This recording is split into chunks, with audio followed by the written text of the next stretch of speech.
this is, again, as we've been talking about, this is more of a media availability and question and answer time more than anything else. But a couple of things that we do want to report that are rather positive this week, or I'm sorry, today, is we have had a success at getting some of the valuables out of the sinkhole itself.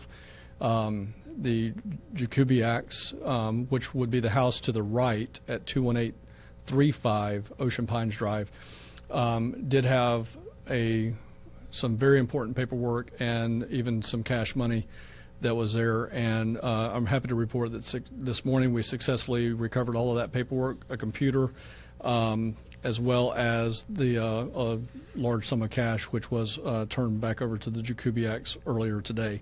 The individuals that did that were a part of Grubbs Emergency Services. More specifically, Gary Grubbs himself was actually piloting the boat that did that, and one of his workers was working from a mini excavator out the front, and they were able to successfully get that. So that's a real positive outcome to this particular local disaster. We are getting ready to start talking about the next phase. Again, we have had a situation where our contractor is doing, and contractors out there are doing a fabulous job. They are telling me now that they may be done as early as Monday with the debris removal and removing the water. I do know that they were working to 3 a.m. this morning on trying to bring the water level down to where they could actually do some more filling and some additional work this morning. So things are going very well. It does appear that we're going to come in well under budget. I'm being given cost estimations right now between $200,000 and $300,000, maybe if everything goes well, maybe even as high as $400,000 under budget between the fill and the actual contract services themselves. So it's still a little bit too early to go that high, but again, a pretty solid number I've been given is about $200,000 under budget. As we get ready to talk about the next phase, I am going to be working with my fellow assistant county administrators and the county administrator this afternoon. We have a meeting that we're trying to schedule right now, as a matter of fact, to actually come together and talk about those next options. I sent an email this morning about 6:30 a.m. talking about potential options that I have been given from the community, from experts, and we are in the process of what are the other options. In other words, I do public safety very well, but I don't do developmental services, road engineering, and things like that. So we want to ask those folks that are experts in their areas, what is the best way to move forward with this whole, and make sure that their opinions are inputted into the process, and then we will eventually obviously take those to the Board of County Commission on what they would like to see. Right now, those options range everywhere from do absolutely nothing. As soon as we get the debris out, we leave it as is, and we walk away from it, all the way to do we put this back to pristine condition and completely seal and grout the entire sinkhole. There are varying opinions all the way through that, from subject matter experts, scientists, geologists, engineers that have weighed in on the opinion. The community is weighing in on the opinion, what they would like to see. So there's going to be, I think at the end of the day, we'll probably have somewhere between 5, 6, and 10 options as to what we could take to the Board of County Commission. When we do that, we want to take informed decisions to the board and let them know exactly what all of our options would cost. And even, if you will, in my mind, almost give them a cafeteria plan that says, we could do this, we could do this, and in essence, select it to the point that they want to resolve this, again, at their level. With that being said, that kind of brings you up to speed of where we're at. I am, as Doug mentioned, I'm going to go ahead and actually, there's one more thing I do want to mention. I'm sorry, Doug. As all of you know, we are now up to 7 homes that have been condemned. That includes 2 of the homes that are actually in the sinkhole. And I'm going to go for the photogs. I'm about to go to this map over here so that we can actually do that. I'm going to take Laura in my hand so that she knows that. So we have condemned, I'm sorry, that's right, you guys don't have your mics today. So, all right. So we have condemned 21825 where the Google pin is at, 21835. Those were the original destroyed homes. The third home that we condemned was 21814 Ocean Pines Drive. Then we condemned 21815 Ocean Pines Drive due to settling and cracking and shifts in the eaves. We then on Sunday did a condemnation of 21845.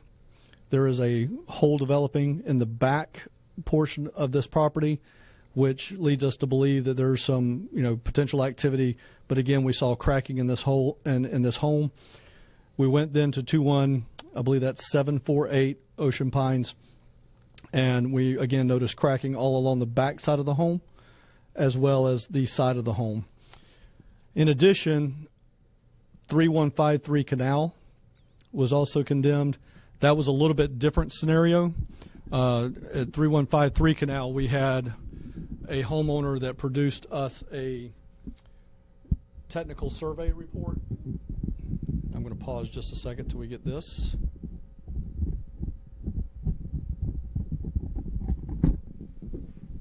Thank you, Doug. All right. So the 3153 situation, homeowner was a little bit different than what we did on the other ones. We saw observations of cracking and whatnot basically inside the red box. The 3153 Canal, a gentleman produced us a GeoView, GeoView being a company, technical survey indicating that there was anomalies on the property. Building inspection officer Sandra Danielson, that's Saundra Danielson, Danielson, came out on Sunday after consult with the county building official Steve Tetlak, and they made a determination based on observations at the scene, which was a hole in the, and I will stop talking now, and I will say in the corner, and I'm going to point that corner out. Right in here. It's a rather large hole, and then that associated with some driveway cracking, along with the GeoView technical survey. They went ahead and made a decision that to do a condemnation on that home. So that brings us up to, as I said, 7 homes that have been condemned. The United Way of Pasco has set up a sinkhole relief fund. As of today, as of today, that fund has received $41,000, and they've helped basically 3 families up to this point. However, they need to now help 7 families. So what we are asking is anyone that is interested in donating to that sinkhole relief fund, that they text the word sinkhole to 41444, that they donate online to www.unitedwaypasco.org. 100% of these donations are going straight to the victims of the sinkhole. The United Way has waived all of their fees. And so, again, if people want to ensure that their funds are going to be used for the victims of the sinkhole, then definitely the way to donate is through the United Way. With that being said, I'm going to go to Laura Newberry, and I'm going to start with questions with her, and then I'll work my way around the room. So, Laura, if you'll go ahead. Sure. There were parts I don't think I was able to hear at the beginning about the recovered money, so excuse me if I'm having you repeat information. So just to confirm, $1,900 was found? No, we are not releasing a dollar amount at this time. We are calling it a substantial sum of money that was recovered from the scene and returned to the Jakubiaks. Okay, and so this money will be returned to the Jakubiak when? That's already been taken care of. It's already been taken care of. Okay. Have any other valuable items been recovered that were salvageable? Yes, the question is, and I'm sorry, Doug, that I didn't do that for those folks that are recording via camera. The question is, have there been any other valuables recovered? There's been numerous valuables recovered that have been returned to the Jakubiaks as well as the other family, and I cannot remember their names off the top of my head. I know that's a Latino last name, but I'm not I cannot remember that name off the top of my head right now, but we have returned items to the individuals. There was a lot of important documents in a computer and a file cabinet that the Jakubiaks had in the home.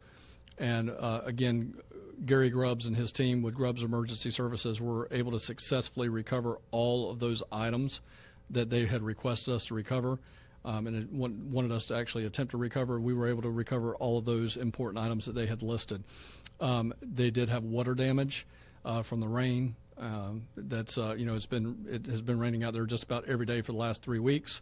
But it did have some water damage, but all of the documents were recoverable, and the computer, we got an email from them last night, the computer fired right up and as if it had no damage whatsoever. How is that possible if the computer was submerged in water? It was not submerged in water, and it was inside the home underneath the collapsed roof. Okay. Underneath the collapsed roof. And when did they find those items? Between Saturday and today. Okay, between Saturday and today. Okay, that's all we have. All right. Now I'll go to ladies first. Leah, anything? Laura, you good? When you heard that items were found, was that surprising to you, considering the mess that's there, and satisfying? To your point, I would say it was satisfying. Most of you guys have been out there with me over the last 25 days, and I just said there is no possible way we're going to recover anything out of that house. I will tell you, all 3 shifts of Pasco County Fire Rescue Squad 1, specifically A, B, and C shift Squad 1, they each took time to go in there and see what they could, when I say go in, from the periphery, use a long pole, do some shoring and rigging to see what they could do to just reach through a window and grab one item.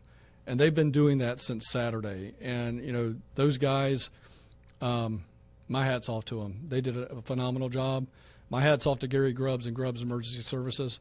They had a technical plan of how they were going to go in there and get that file cabinet this morning, and they were successful. And they did a fantastic job. So surprised is the right word. Impressed is another word that I would use. And did the families give some sort of list? Did I understand that right? Yeah. Of things that they were Right. Yeah. The families have been telling us, hey, there's something real important. There's important papers. There's important computer. There's an important, there's cash in my freezer. Different things like that. So we kind of knew where things were at. We even had people diagram where things would be at in the house. So if you will, we were kind of working in reverse image mode. So we asked them for a diagram and really worked through that process with Fire Rescue Department. And then overnight, they finally got enough of the home chipped away to where they could actually see clearly onto what was left of the foundation, and they were able to devise a plan. They had to be very careful because at the point where they were needing to get to, there was no dirt, nothing supporting that foundation. So they had to be very, very technical and careful in their approach, but they were able to successfully get that file cabinet. Was cash really in the freezer? Yes, there was. That's what Yeah. Yep. They found, I will say, to more importantly to your question, was the cash actually found in a freezer? Cash was found in the refrigerator freezer area, as well as a bag, a Ziploc bag had come loose and was actually in the water, and one of the workers picked it up last night and turned it over to us last night, gave it to us this morning. So another thing that speaks to is just the integrity of the people that we have working out there, and I'm ecstatic about it.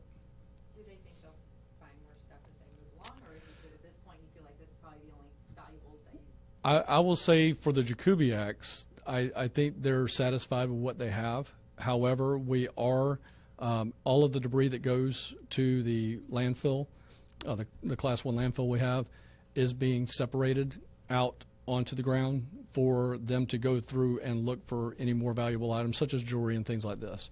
So that'll be happening over the next couple of... We're going to wait for all the debris to get there, and then we're going to let them go through and start doing that. And so it's, themselves will actually get to go. they will have the opportunity to go there. They're going to have to sign releases of waivers and all that stuff for being on county property to do that.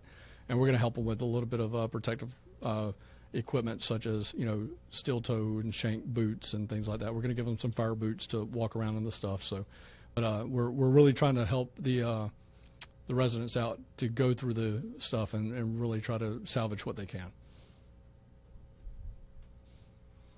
I have a question. Yes, ma'am. You mentioned the house on Canal Place that was condemned yesterday. I spent the day at 3203, which is right next door on Canal Place, Yes. today. And the residents there, they're worried, of course. They look in their backyard and they see this hole, and they're kind of scratching their heads, wondering if the neighbor their house is condemned, why not mine? So what is the county doing to ensure that that home is safe? So, as you heard me say, the resident 3153 Canal Place actually went and got their own geotechnical survey. I do know, and I've spoken with the residents of 3203, probably on average every 2 days. Either myself or my program administrator has talked with them just about every other day. They had a geotechnical survey done yesterday morning. We are waiting on the results. They are going to provide them to the county. They may have to have an engineer look at them and make a determination. But I walked around that house myself 4 times now. The latest was on Sunday with the homeowners themselves, and we cannot find one single crack on that entire house. And I'm going to look at you and say, it's crazy, because everything around it is falling apart. But that house is solid. And I had a geologist tell me in layman's terms, I said, doctor, please break this down in layman's terms for me. And he advised me, think of a piece of Swiss cheese or a block of Swiss cheese. You're going to have pockets of nothing, and you're going to have firm portions, and that cheese also. And that's exactly what we're looking at as far as the analogy goes, is you can have a super strong piece of 100 by 100 property surrounded by stuff that just falls right out. And there's no... See any reasons Right. why this house should Right. And we have, again, as I said, I have walked around it personally 4 times with a building inspector. But we did encourage the young family that lives there to go ahead and get a geotechnical survey and potentially an engineering statement as well as to what's going on at that residence. And when they provide that to us, the county building official will make a determination. But again, on its... It's kind of up to them as to whether or not they leave or not, but they were told, Right. you can come back if you Right. want. Based on what you've seen there, would you sleep in the house? I'll tell you, based on what I've seen out there all over that area, I personally would not buy a house there. I'll self-disclosure, I'm buying a house right now, and I went and put the sinkhole layer on to look at everything that's going on. And I know right where the sinkhole properties are in my neighborhood. But I will tell you, when I look at the imagery that's been given to us by the University of South Florida, when I look at the layers, the base layers that they've given us, what it used to look like in the 1840s, what it looks like in the 1940s, 1950s, 1970s. This entire area used to be a lake. It used to be Lake Saxon. What we see as Lake Saxon today was probably about 5-6 times bigger than what it is today. And based on that information, I personally would not want to be there. Not to talk about private Right. insurance. Yeah. and So that's a good point, Doug. The I think important to all of this is a couple of things. And so I'm going to go into my true emergency management director mode versus my assistant county administrator of public safety mode. We talk a lot about insurance. When you heard me back in April telling people to get ready for hurricane season, I said they need to start with one thing, an insurance checkup. Then they need to find out, do I live in an evacuation zone or a flood zone, and so on. I cannot reiterate to people how important having the proper insurance is. That proper insurance starts with what is the fair market value of your home, and does your insurance policy have enough in it to cover the fair market value of your home? I had to sit down with Miss Emily and Miss Dottie, at 31 or 21,815 and 21,748. I personally sat down with them. I did not have one of my team members do it. I did it. And I had to look at 2 ladies that are about the age of what my grandmother would be right now and say, I'm sorry that your house is valued at close to $300,000, but the insurance policy never grew with the value of the home. And when we say, my team says, and I say in April every year, check your insurance policy, that's the things we're talking about. Does your policy cover the full loss of the value of your home? And it's heartbreaking, because I have not come across one person out here that's got full market value of their home in insurance, and it's heartbreaking. So when we talk about insurance, that's the number one thing. We talked about 3203 Canal Place. Right now there is no damage to the roadway, there's no damage to their home. That's on the homeowner. They have to take those steps. And a classic example of that is 3153. The individual there, Mr. Hartwig, he went out he got some assistance from his family, got a survey done, noticed 3 or 4 anomalies on there. It was reviewed, and they said, look, based on what we see, based on the cracks we see, we need to get these people out of here. All right? So it runs the gamut of, it's private property issue to start with. As you get that information, it becomes a county decision through the building official's office, and we take every one of those on a case-by-case basis. Every single one of them. No two are alike. But we do that in conjunction with our ordinance that governs how we do this. And but again, to Doug's point, this is about insurance. And it's hard to get sinkhole insurance, if practically impossible, especially at the price point. But all of these homes were covered actually by catastrophic collapse. It was not sinkhole insurance; it was catastrophic collapse. But the catastrophic collapse only covers what they have in the value of the policy. And if they have not updated their policy in 20, 30, and I hate to say it, even 40 years in one of the homeowners' cases, man, that's hurting right now. It is hurting bad. I don't know if you want to clarify, but a statement about real estate out in the Lake Padgett area. There's some beautiful homes out there, and they're solid homes, and I just want to make sure that those homeowners would be able to sell their homes in perfectly good condition. I think Kevin was referring to the homes inside the sinkhole area. Right. So I just wanted to clarify that. Yep. Thank you, Doug. And that is very true. All right. I know that was a very long answer to that, but No, that's good. The people that we talk to, they just want their house in December, so they have a good insurance policy, but they don't have that sinkhole coverage you mentioned. Right. They said it would be like impossible to get, and if they did, Right. economically out of reach. So if their home is not condemned, then they're just going to have to be. right.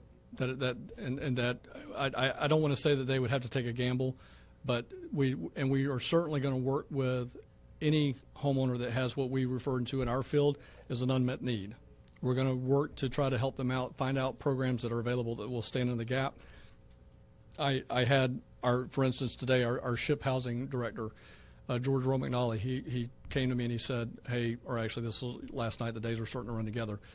He said, Kevin, is there any possible way to get a state declaration from the governor? Because if you can, then maybe I can open up another funding source to help these folks out. And I said, right now we cannot do that, because we have not even, our threshold at the county level is $1.6 million.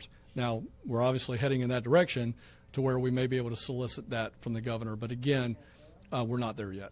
What's the number we think it's going to be? I don't want to speculate right now. I can tell you that this phase of the disaster, where we're at removing the debris, I'm pretty comfortable with a number around plus minus $100,000 on $1 million. I think that's where we're going to be pretty close to. The next phase, I will say, depending on the options, and I'll give the example. If we do nothing, it's not going to cost us any more than what we have. If we go to the point of grouting, sealing, filling, putting the roadway back in, I've been given an estimate that really shocks me, but upwards of $12 million.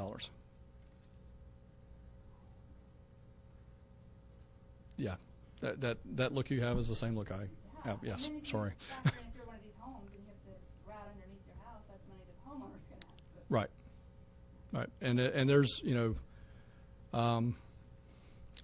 again, all I can say is, as an emergency manager, and as I got 5 of my staff in here right now with me, these are the things that we've done our entire careers, or most of our careers, and it's heartbreaking. It is absolutely heartbreaking to have to work with homeowners and have to go through this. Anything else? All right. All right, you're welcome. There's a Laura with a follow-up question, and then I've got AP out there that they were late, so they just wanted to do it. Lori? Yes. Quick question for